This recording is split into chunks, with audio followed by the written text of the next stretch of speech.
حضرت سیدنا ابو ہریرہ رضی اللہ تعالی عنہ سے روایت ہے کہ رسول اللہ صلی اللہ علیہ وآلہ وسلم نے ارشاد فرمایا، جب کوئی مسلمان یا مومن بندہ وضو کرتا ہے اور اپنا چہرہ دھوتا ہے تو اس کے چہرے کے وہ تمام گناہ جو اس نے آنکھوں سے کیے تھے پانی کے ساتھ یا پانی کے آخری قطرے کے ساتھ جڑ جاتے ہیں۔ پھر جب اپنے دونوں ہاتھ دھوتا ہے تو اس کے ہاتھوں کے وہ تمام گناہ جو کسی ناجائز چیز کو پکڑنے کے ذریعے کیے تھے پانی کے ساتھ یا پانی کے آخری قطرے کے ساتھ جڑ جاتے ہیں۔ پھر جب وہ اپنے پاؤں دھوتا ہے تو پاؤں سے جن گناہوں کی طرف چل کر گیا وہ تمام گناہ پانی کے ساتھ یا پانی کے آخری قطرے کے ساتھ نکل جاتے ہیں، یہاں تک کہ وہ گناہوں سے پاک و صاف ہو جاتا ہے۔ علامہ ابو زکریا یحییٰ بن شرف نووی علیہ رحمۃ اللہ القوی فرماتے ہیں، یہاں خطا سے مراد صغیرہ گناہ ہے نہ کہ کبیرہ، جیسا کہ ایک دوسری حدیث میں ہے کہ اس کے گناہ بخش دیے جاتے ہیں جب تک وہ کبیرہ گناہ کا مرتکب نہ ہو۔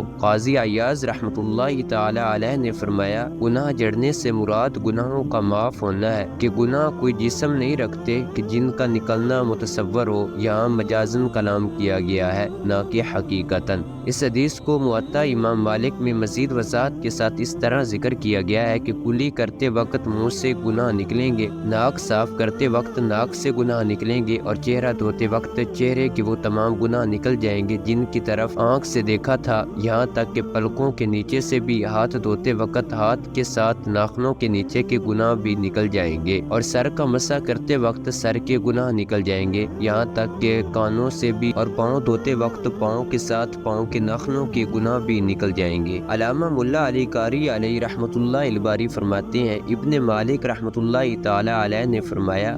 وضو کرنے والا وضو کرتے ہی ان گناہوں سے پاک ہو جاتا ہے جو اعضاء وضو کے ذریعے کیے تھے۔